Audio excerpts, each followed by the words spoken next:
Hello and welcome to Show Up, Stand Out Online Visibility Series for Entrepreneurs. My name is Juliette Stapleton. I'm a visibility strategist, and today my guest is Tyler Wagner. And Tyler is a founder of Authors Unite. Hi, Tyler. How are you? Welcome to the show. Thank you. I'm awesome. Thanks for having me on. I am excited because we are going to talk about something that can really benefit anyone who is building their visibility online. And I'm talking about writing a book. So my first question to Tyler would be, can anyone write a book? I'd say yes, but I'd say that you'd want to have like a goal in mind, right? So you want to have like the end in mind if you're going to write it. But yeah, I would say yes to that question. Just simply put, like anybody can do it. It just takes some discipline, because it's definitely not an easy ride. But what then what are the benefits of writing a book? Say for somebody who is building their business and using the online space and wants to be more visible, what are the benefits? Yeah. So, I'd say let's say this, I'll go with three main benefits. One is just like personally, like it benefits you from like a disciplinary side of things, right? Like once you complete the task of writing a book, like you realize that you can really achieve anything if you put your mind to it. And for me, like when I wrote my first book, at first, like at the start of it, it seemed like it was so far away, like completing it. So, and then once I finished it, I was like, okay, if I can write a whole book, like I can start and run a business. Like I can do that too. So it really puts you on this, like, I guess this momentum ride of like, okay, I can achieve things if I just, have discipline. So that's the first thing. Now, as far as business, like, and I'm a little biased here, but it's the foundation of my entire business. And for a lot of my clients, it's also their foundation. So instead of, let's say, giving your business card or something, you're like, yo, I have this whole book. And the book, the goal of the book should really be to provide as much value as possible to your target audience, right? So, and then if it does that, the people that are in your target audience that read the book, they're going to think after they read it, like, wow, that provided this much value. I wonder what it's like to work with that person one-on-one. So that's the second thing, right? Like it becomes like your main like transfer of knowledge to other people. And then that attracts your target audience to grow your business. And then obviously you have book sales, right? So that's another, benefit of, you put in a lot of work up front, but it is true passive income after the book launches. That's a very interesting approach. So actually, I just witnessed this myself after taking a big expensive program by John Assaraf, actually, in Neurogym. And then just recently he released a new book, which is something like, I don't know, $10 or something. And the book will have so much value in it that the book in itself, if you were to implement everything that it says, you don't need any programs. But a lot of people feel this reservation about sharing too much for free in a way, or for a low price tag. So how would you argue that it is worth it? Well, so I really follow like Gary Vaynerchuk really closely. Excuse me. And I think like that's the model to go with, right? Like there's kind of two ways to look at it. One way is like give a little and then you like sell the rest, right? But I think what works better is just give everything.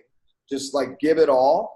And then what happens is like you provide so much value that like people are just grateful that you did that. And sometimes people still are not able to implement, right? They still need more of a structure. So let's say the book's like 200 pages of solid value. And like you're saying, like they don't even need the program. If they implement what's in the book, like they'll win.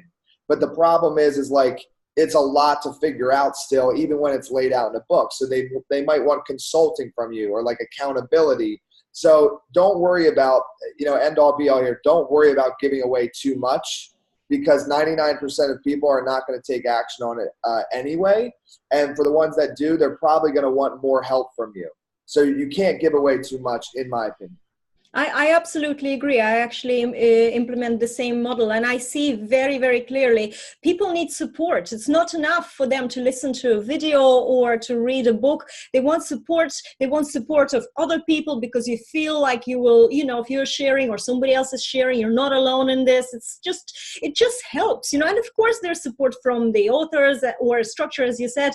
And I see that very clearly. The more you give, the more you get people who just want to be in your world so much. They throw money at you. They buy all your products, just because. And I'm one of those people as well. I do the same with people who I am excited about. I'm like, just take my money.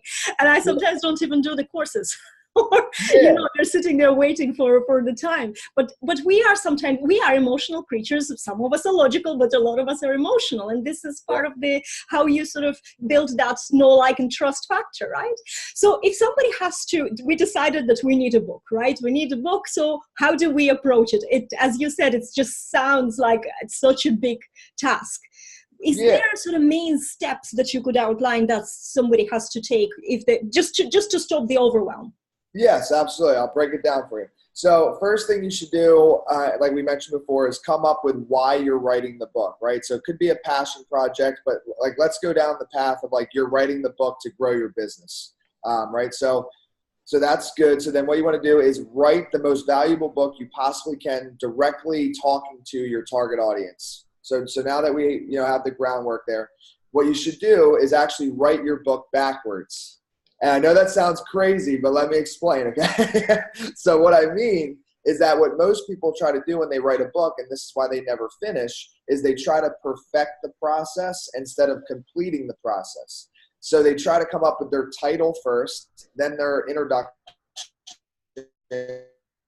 first chapter, and then they go back and revise their introduction. And it's this never-ending cycle of editing and trying to finish, when what you should do is actually, first thing, get a huge poster board, get everything out of your head that you want to write about on said topic, and then start to organize it into chapters.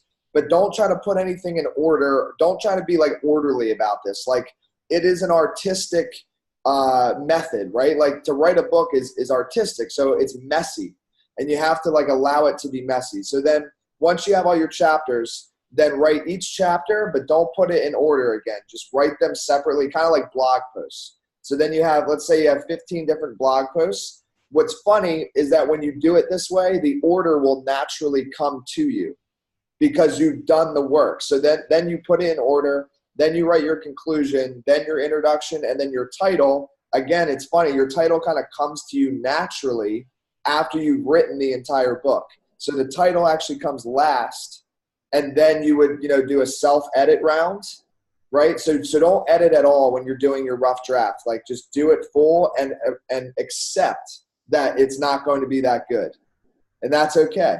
But then you'll self-edit it a couple times, then get a professional editor, and then you have a final draft. So it's really backwards of what most people think logically to do. This is so funny, because just last week I was on Mastermind that I said, I want to write this book and I need a title, because I don't know where to start. I need a title. Then I know that I'm going to write the book. And you just broke that myth completely apart. And it makes so much sense to just write little things, as even like blog posts, because it's much lesser commitment to each one of them. So you're not feeling overwhelmed if you're taking a little bit. What time, in terms of time, that you would commit to writing a book, or what is the realistic time somebody should just put aside to do that every day or whenever they decide, not to overwhelm themselves? What do you think? Yeah, so hopefully this is enlightening for your listeners. Is for me, right? I just wrote an hour every morning, so I made it a part of my morning ritual. And the average person can write 1,000 words an hour. So, in a month's time, you could write 30,000 words, which is a pretty solid book. That's 150 or so pages, let's say. That's a rough estimate, but it's around there. That's pretty solid book. So in 1 month, if you just write 1 hour every morning, you could have your rough draft complete. And what people do is they think about it as a whole, and they don't break it down into the 1 hour a day. And when you think about things as a whole, it gets overwhelming. So hopefully that is enlightening for your listeners, because in 1 month you can have a rough draft complete. It's very doable. Yes, absolutely. And it's always with everything, breaking down into small actionable steps, and they could be tiny steps. It's like that principle when I think it was Dr. Foss who asked, a dentist who asked his patients to just floss one tooth because they were not flossing. And when you're flossing one tooth, he said just at one tooth a day. And when there's one, there's two, there's three, there's four. So if you're just committing to something that seems doable, you sometimes don't know, and you could be inspired. You might sit there and write, for a while. But if you have this commitment that you just say, okay, I love actually the idea of writing in the morning. I find myself, I get up a little bit earlier, and that's where the inspiration and the mind is clear, and and then later on distractions come into the day, and it's more difficult to focus. So that's a great tip and great takeaway. So let's talk about the mistakes. The mistakes that authors make when they're attempting to write their books. What would you say that the worst things that you've seen? Well, so I'd say two things are coming to mind. One is that most people, they try to make their book like a side project. So it's something that they try to do like after work, so me and you are similar in that. Like it has to be, I would have never finished my book if I didn't do it like first thing in the morning. So like my routine was I'd go for a long walk, come back, you feel good after you exercise, and then I'd go for an hour and just write. But if I tried to be like, after I'm done working for the whole day, like dinner time, if I tried to write then, I'd always not do it. So I think that's one of the mistakes is people try to do it like at times that are not when your like mind is feeling creative. It has to be one of your main priorities. You must block out time. Mornings work, but whatever works for you, just make sure it's one of your top priorities. Second thing is I think what a lot of authors do that I see them do is they think about marketing after they finish their book, which makes sense because just finishing your book is kind of like overwhelming enough to think about. Finished, and then they're like, oh yeah, I got to market this thing.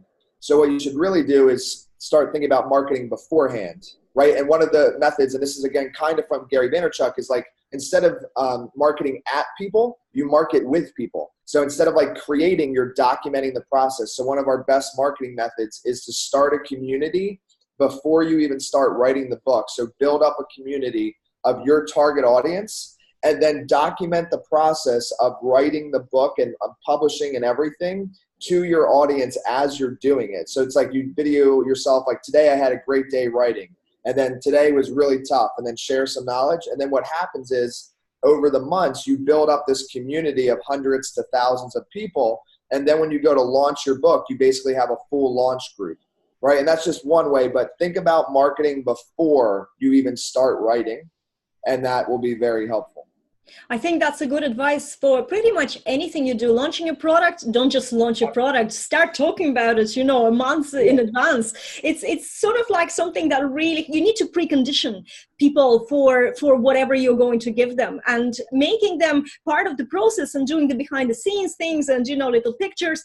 It's such an enjoyable process, even when you don't care. Because I know a few of my friends recently have been writing books, and they did exactly this. They were talking about starting to write the book, then they were just mentioning in the passing, like as I was writing my book this morning, something came to me. And so by the end of the month, you already as a viewer, as part of the audience, you already know they're writing a book, and then they're putting, what cover do you think I should put in? And you're so involved in that process, you just want to get it whenever it's going to come out. Yeah. Yes. So you're hyping people up for, whether in the beginning, they probably didn't care if you write a book or not, and neither they will if you just put out, say, buy my book. Yep. That's exactly what it is. And that's because the people actually feel like they're a part of the book, because they are, because they gave you feedback on the title. Let's say maybe you do a title vote, you do a book cover vote, you do all these things. So these people aren't just like watching, like they're actually involved in the process. So yeah, exactly what you said. Mm-hmm. Yeah, so yeah, definitely. There's loads of takeaways, guys. We already know. Don't look for a title like me. I won't be anymore, I promise. And I'll have a book in the next 2 months. I promise that as well, because this is something. Don't look at it as the whole project. Break it into small bits and then reorganize that. When you have your small bits, then we have another thing as what is the other thing? Help me. What was yes, hype up your audience while you're doing this. Also produce content for you while you're doing that. So, it's part of the whatever you're doing and whatever other things you might be posting, say if it's a social media strategy. But again, this is a business goal, right? This is writing a book is also a strategy to, grow your audience or grow your clientele, because you are positioning yourself as an expert or as a thought leader. So of course, this is part of your strategy, and your content plan will also be populated with these posts. That's good for you, So while you're doing this, you're killing two birds in sort of one go. And so so it's actually very, very easy now to think about writing a book. I personally think that it's a great idea. You can start with a smaller book. You don't have to really necessarily straight away aim for like 300 pages. Write a small ebook that's 20 pages long. That will be your freebie or something like that. I think that overthinking is the biggest mistake that everybody makes, in order to succeed. And when you stop overthinking and start taking things and breaking them down into smaller bits, things are easy and it feels like the right thing to do. Tyler, thank you so much for being my guest today. Where can we connect with you online? How can we follow up and maybe get your help with writing a book? Yeah, for sure. Best way is just authorsunite.com, and I have a free case study on there. So that breaks down even more so the entire process of how to write, publish, and market a book. Perfect. Guys, if you ever had an idea of writing a book and maybe had some problems with it, just comment below and let us know, or let us know if you have any questions so we can get back to you and give you some support. Thank you so much for watching this show. I will be with you next week with another Show Up Standout. And Tyler, thank you so much for being such a lovely guest today. Of course. Thanks for having me on. See you later.